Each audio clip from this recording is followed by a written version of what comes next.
Hello, today is Tuesday, December 18th, 2018. This is the standard SIG Cluster Lifecycle meeting. It looks that Robbie is not here, but he has a bunch of things in the notes that he'd like for us to discuss. The first thing that is listed there is discuss major takeaways from the conference. I can start it off and then sort of seed it to a bunch of other folks. I think the most common takeaway I had, we even had separate discussions on this topic, is that the community is still growing very fast. More than half the people in the audience for all the SIG Cluster Lifecycle talks were new to Kubernetes in general. What was also a common theme is they didn't understand the state space of tools and where one tool ended and another tool began. There's just general confusion there. And I will stop talking and let other people chime in about their take.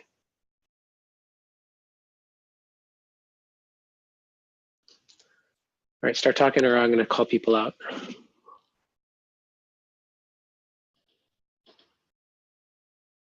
All right, Jason, what was your hot take from a SIG Cluster Lifecycle perspective?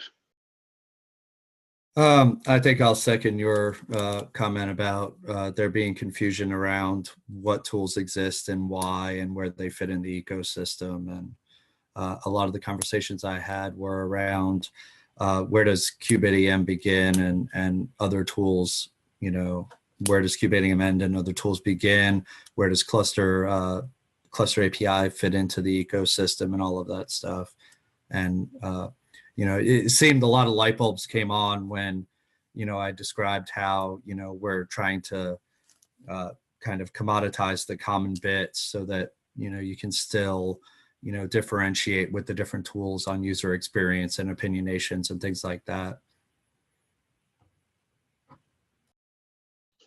Yeah, I think that's right. And I'd say I'm super excited by the fact that I feel like we're making a ton of progress in having defined those components, I guess, or whatever you want, whatever the word, I use a better word than components, but yes.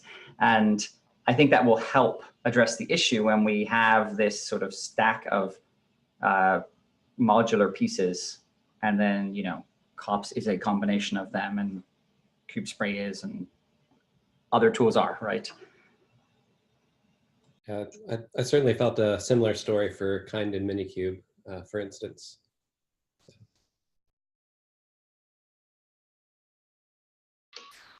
Chuck, what was your hot take that you want to give to the community?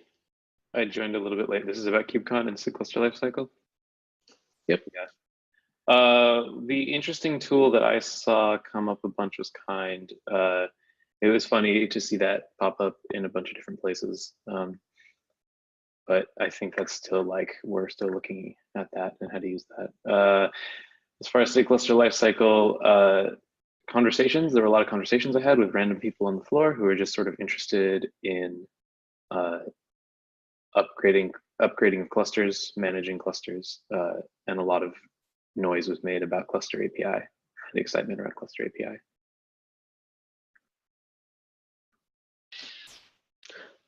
One comment that I thought was also, it was shocking, was the sheer number of people that had like rolled their own thing was actually really high. Yeah, which I thought was a little bit scary because especially with like CD vulnerabilities and other things that kind of go out there regularly, rolling your own means that you're basically have to fix it yourself too. Several of the people that I talked to that had rolled their own only did so because the tools that existed were not very good at the time. But now they're stuck with their tool that they rolled.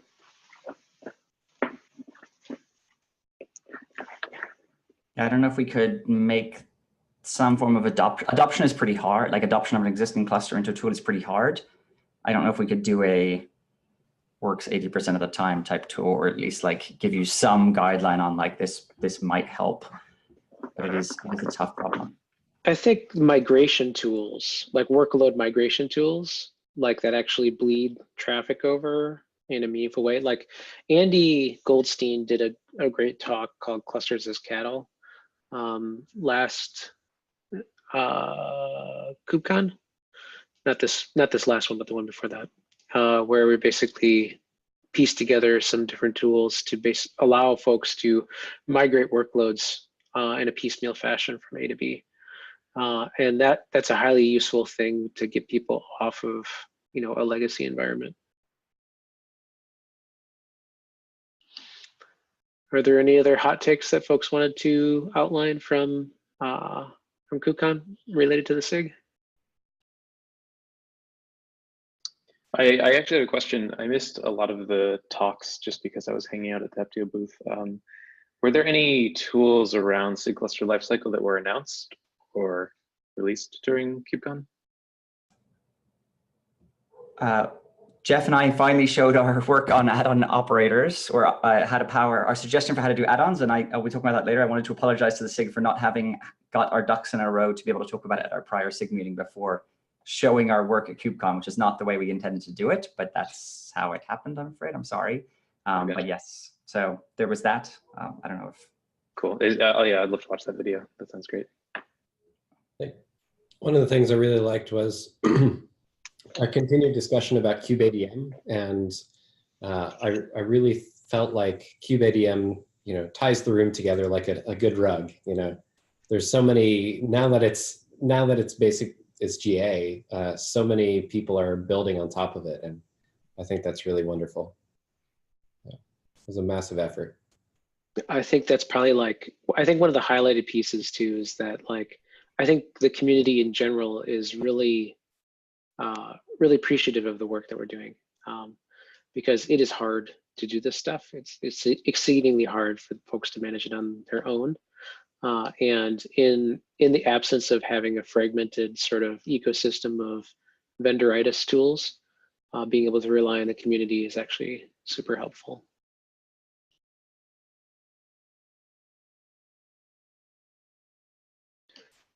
Any other last hot takes, or should we move on to the next bullet point that Robbie also put in absentia? Going once, twice, 3 times. Next one is new meeting protocol, just sort of like a PSA.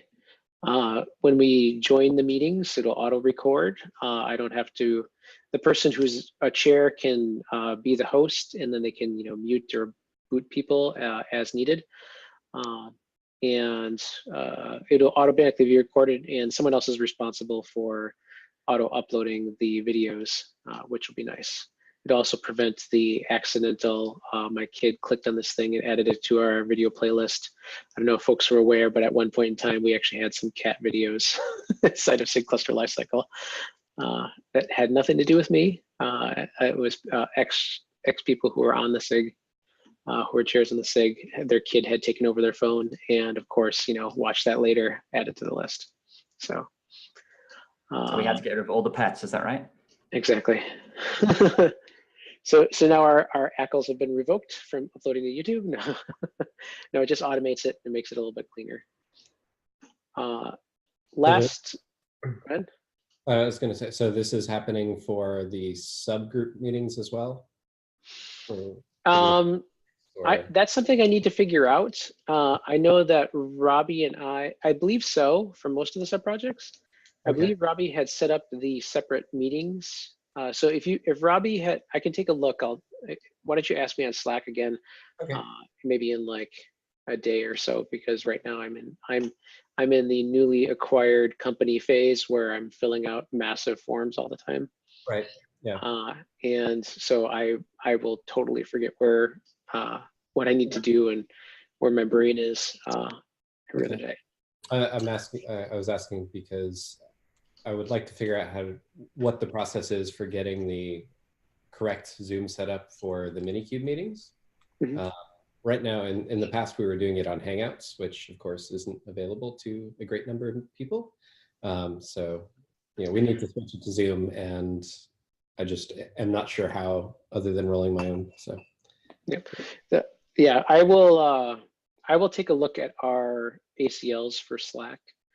What we did for all the cluster API and KubeADM calls was there's a separate, there's a main SIG URL, but we can create multiple meeting URLs. Mm-hmm. So if there isn't one for MiniCube, we'll take a look, and we can always make one as needed.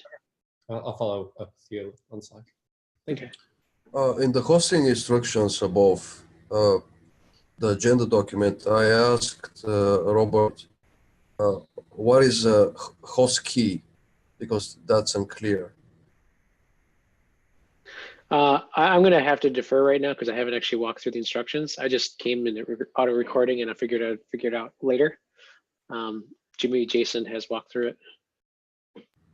Yes. Yeah, so the host key is just, I think it's like a 6 or 7 digit number that you enter in, and it allows you to claim a host on a meeting. So it's not the URL, it's something else. Right. Okay.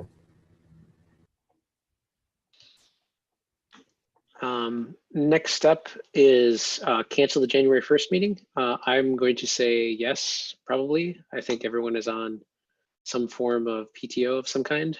And if not, you should be. So next up was Justin, add-on update. Proposed next step to do in a Google Doc and then become a KEP. Yes, so I think we mentioned this earlier, but Jeff Johnson and I finally demonstrated the work we've been working on in terms of add-ons. I hope it is uncontroversial in that we are proposing basically to build an operator that will run each add-on. We've built a layer on top of KubeBuilder that should make that relatively easy. Basically adding the ability to do declarative instantiation of a manifest, and adding some opinionated sort of status roll-up so that you can see like when an add-on is healthy. Lucas suggested doing a KEP. I don't know how people feel about that, but essentially we would like to propose this as a way of managing add-ons that hopefully will be usable by all the tools. And so making sure that everyone in this SIG is on board with that would hopefully be amenable to that goal. I was going to do a Google Doc, share it with the group, sort of sketching the approach, letting people comment, point out failures, shortcomings, all of that. And then I guess the next step would be to do a KEP. I don't even know if we need a KEP, but I guess we probably do. So it's not clear yet exactly where the add-ons would end up living. So it may be that we don't even need a repo if most of the code goes into KubeBuilder controller runtime and then each individual component. But I do think likely we'll have to figure out somewhere that our add-ons are going to live if we are ever to get rid of the Kubernetes cluster directory. So it's sort of orthogonal, but it's probably a good time to have the discussion about where those end up living. I have a question, Justin. Hey. That KEP is, so sort of new question about KEPs. Is the KEP targeted towards the cluster lifecycle SIG, or is the KEP sort of something that we broadcast the rest of the SIGs? Both is probably the answer. I mean, like typically SIG Cluster Lifecycle owns this particular KEP. In general, that's the way it's sort of run, is like, but you don't prevent any other folks from sort of commenting, but we are responsible for driving it through execution and completion. So, one of the things that's important to understand within the Kubernetes community is that once you create a KEP, I think with the new process that's nice is because we have owners, it won't sort of bit rot on the vine by sort of sideline comments. It's as long as it doesn't architecturally diverge from the rest of the community. So I think SIG architecture owns the final say if if they want to stop something from working. Otherwise, it's up to our discretion as a SIG to execute on things. And given the nature of this being outside of the core, I think it's totally our discretion. So hopefully I answered your question with giving you a fodder for a bunch of more questions. Yeah, thanks. Given the timelines and holiday coming up, is there any, I will not have any chance, I'm sure Robbie's out probably till the new year. Maybe we can discuss in the first meeting we have back and sort of give folks time to digest the document. Yes, I wasn't proposing going, I was proposing I would work over the next month, I guess, to produce that Google Doc and put it on the agenda, and then we could let people start having at it. But yeah, I don't think there's any particular rush, to be honest, other than the fact that we want to get rid of the cluster directory at some stage. Okay. I agree. I think that's in everybody's best interest to eventually get rid. It's been on the deprecation list forever. So next up, Ivan, KubeADM dimmed cluster update, renaming to KubeADM dimmed cluster to MultiCube. Hello. So concerning this project, during the KubeCon, I had some discussion with Benjamin, who's present here, by the way, and James of Kind concerning the possibility of joining the forces, but we decided that the scopes of Kind project and KubeADM DND cluster are a bit different at this point. For instance, KubeADM DND cluster has a focus on multiple node local clusters and support for remote Docker. So for instance, it's used by SIG scheduling, some SIG scheduling folks for multi-node testing. It can be used also for projects like Rook, where multiple nodes can also be important.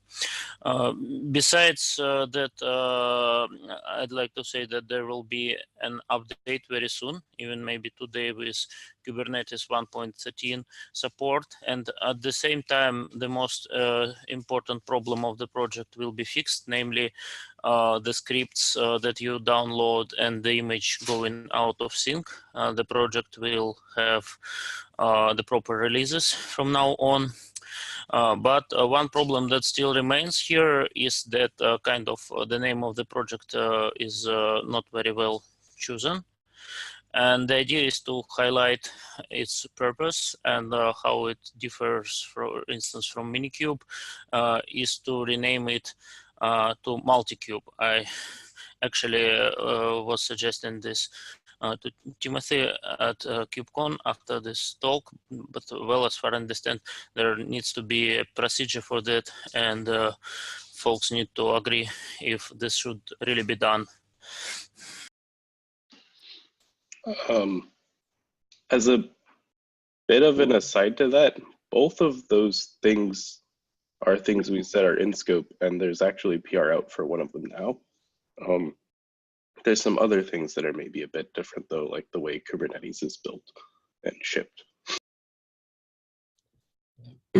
One concern I have on the MiniCube side is since we've been talking about adding multi-node and multi-cluster, the name MultiCube suddenly gets a little confusing, but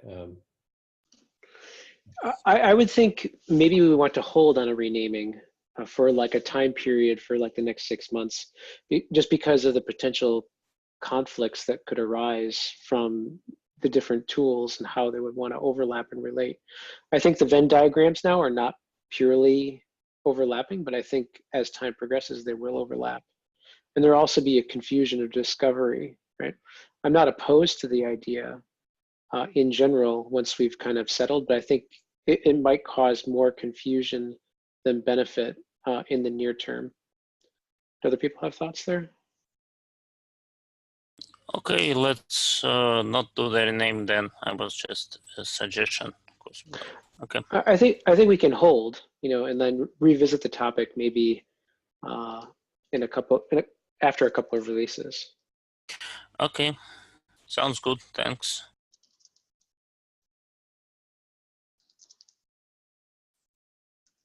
Next up, Balance P on project/community management guidelines. Yes. So Tim, we talked at KubeCon about, so with MiniCube, we just started basically a couple of months ago, and coming in, we saw that MiniCube was never really like super actively part of the conversations and the community, and we'd like to learn more about like how to fix that. Besides turning up here, showing up here, how do we do prioritization and project management that is aligned with the SIG Cluster Lifecycle practices? And you said that you have a bunch of ideas and thoughts that are in your head, but it would be nice to write them down. So it would be useful to discuss those. Yeah. So folks who have worked on the KubeADM project, as well as other folks inside of ex-Heptio and now VMware, as well as the Cluster API Kappa project, or Cluster API AWS provider AWS, follow a similar sort of labeling conventions for how we manage everything. And it falls in line with basic upstream semantics, but everything basically gets a priority and a milestone and a set of standards labels that actually exist across the whole project. But we are very, we triage on inbound, right? And a lot of times there's multiple folks who go through and reevaluate the backlog for a given milestone periodically throughout the release cycle. That person typically is me for kubeadm and is Jason for Kappa. And we don't necessarily do this for copy, which is the actual main Kappa or Cluster API repository. But the reason we do this is for clarity and also for focus. You know, so if I get hit by a bus randomly playing in traffic, it'd be clear to any external observer to understand what's the highest priority or item for a given release milestone.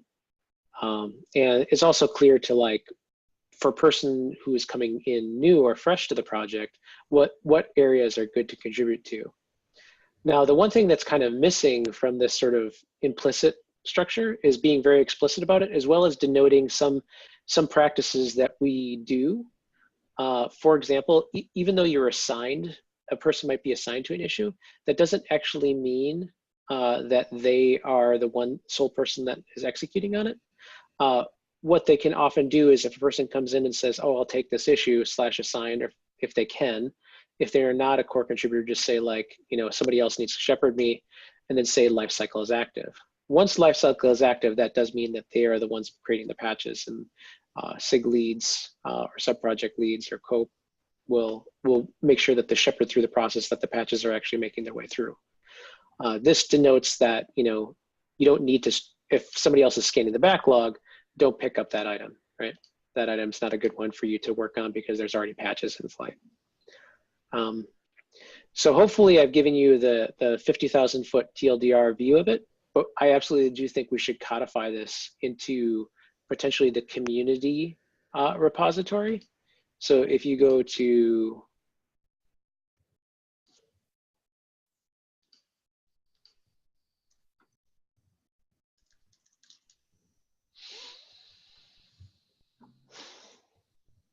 I do think we should probably start to codify this underneath the SIG Cluster Lifecycle repository. And you might want to call it something like triage conventions or something like that. Maybe I can start the document and solicit feedback from other folks, but hopefully this will kind of, there's a lot more detail to all of this too, that we kind of do as part of sort of management of projects or sub-projects. But that way it can give like a unified feel across all of the different sub-projects. Yeah, I think there's tremendous value in that for contributors as well as newcomers to the community who want to manage stuff and want to help out with through that, or yeah, in that process. Does someone else want to help me with this? I'm looking at other people because I have so much to do. Lubomir? My hand was already up because I had a comment, but I guess I can help as well. I see a certain detachment from, this is not a criticism, I see certain detachment from MiniCube as a project and the documentation present at the website. I think you guys need to groom the docs more often. Also, people tend to walk issues at the website repository about certain problems in the MiniCube docs, and it feels like I'm like the only person who delegates that. I basically cause issues there and tell the users to open an issue in your repository. And that's a bit of a problem because I shouldn't be the only point of contact between the users and the MiniCube maintainers. Big time, I completely agree. So this is from the Kubernetes docs about MiniCube? K/website, the Kubernetes website repository. So I'm slightly confused. Like, we need to do a SIG-wide reevaluation of what belongs inside of the Kubernetes site. in part because I don't believe that that should live there. I think having links to callouts to the GitHub repository makes a ton of sense for documentation, but I don't think actually putting a bulk set of mainline docs into Kubernetes website makes a ton of sense for that stuff. Agreed. The MiniCube stuff is already outdated on the case websites. Yeah, I think one of the big problems that I would like to sort out this next quarter is our documentation. Basically, our onboarding experience for new users. And one of the big problems is documentation, in that we do have conflicting documentation between the two websites. We shouldn't have two different websites for documentation. I'm not terribly opinionated on where it is, but there should only be one that we officially maintain. Yeah, there is a fairly detailed guide currently at the website on how to set up MiniCube. And I guess people are filing issues against that. Maybe you can take actions to either remove that or like make a single location the only source of truth. Right. Yeah. Yeah, Lubomir, I would suggest you not doing the work and federate the work off to the MiniCube maintainers. Yeah. How can is there a good way of getting notifications when there's documentation issues on the main site? I think we have to become an owner of those pages somehow, I guess. And yes, you can add owner files. That's one way of doing it. The other way is to monitor the whole website repo and filter and like dump everything else into a trash bin. That's not a suggested way to do it. Okay. I'll look into it because after the new year, I would like to start focusing on improving our docs. So. Maybe we can create a parent issue in Rally there. So maybe I'll create a website parent issue for deduping the docs, and I'll put a link inside of this meeting notes, and I'll also paste it inside of the SIG Cluster Lifecycle channel. I think, does anybody have any issues with like just creating a pointer from the main Kubernetes side to the MiniCube repo? Because like that would be the simplest way of deduping, and then we can maintain it and then channel everybody there. I'm in violent agreement with you. Okay. I like the idea. I think we need to also sort out our documentation on GitHub. I mean, everything right now in GitHub is very, very code centric rather than very user centric. Yes, but the docs. Okay. So before we point it out, we can clean up our own docs and then do the repointing. And in the meantime, we can just jump on these docs issues. Yep. So not Lubomir was the only one who needs to look at it. And thanks, by the way, until this point for handling these. I didn't have any idea that this exists. So. Yep. Thanks for calling that. I'm going to post some links of existing docs in the agenda so that you can check the pages that already exist. Okay, thank you. Awesome. Next up, Lubomir round 2, end-to-end testing with Kind. I just wanted to point out that we have a couple of pending PRs that already like implement certain parts of what we want to do with Kind. And the first PR is by Fabrizio. It implements the multi-node configuration. And I guess since Ben is here, maybe we should discuss like, this is probably planned for next year because I'm also on PTO right now, by the way. So my point here is that we probably should like punt everything out for the next year, but I just wanted to say like, what status we have currently. The next PR is that I implemented a work in progress kube test deployer for Kind, and I tested it locally. It kind of works, but I need to test it in another way. And that's current status. After we get these two PRs in, we can actually replace the current kubeadm test, for instance, those that test specific branches, like the master one, the 112 one, the 113 one. I think we can replace those And the upgrades are going to need special attention. That's like the next phase. So I just wanted to confirm with Ben if he agrees that we probably are not going to merge these before Christmas and New Year. Multi-node, probably not. I think we need to discuss a little bit more about how the internal should work. Like, the functionality is there. I think we want to change the design a little bit. We'll probably get the cube test deployer in. Multi-node is a little iffy. I was hoping to have it this year, but I'm not gonna rush it versus like, you know, winding up with a bunch of technical debt this early. Did you have a look at the cube test? My attempts to get it right. I did not yet. I'm still catching up on the backlog post KubeCon. Okay, thanks. Yeah. We appreciate all of Lubomir's hard work, and we also realize that there's a lot more people that have your back now. So go on PTO for God's sake. Right? I'm going to try. Please do. Please do. Yeah, this is a marathon, not a sprint. So, are there any? We have no more agenda items. Are there any other agenda items that folks wanted to discuss?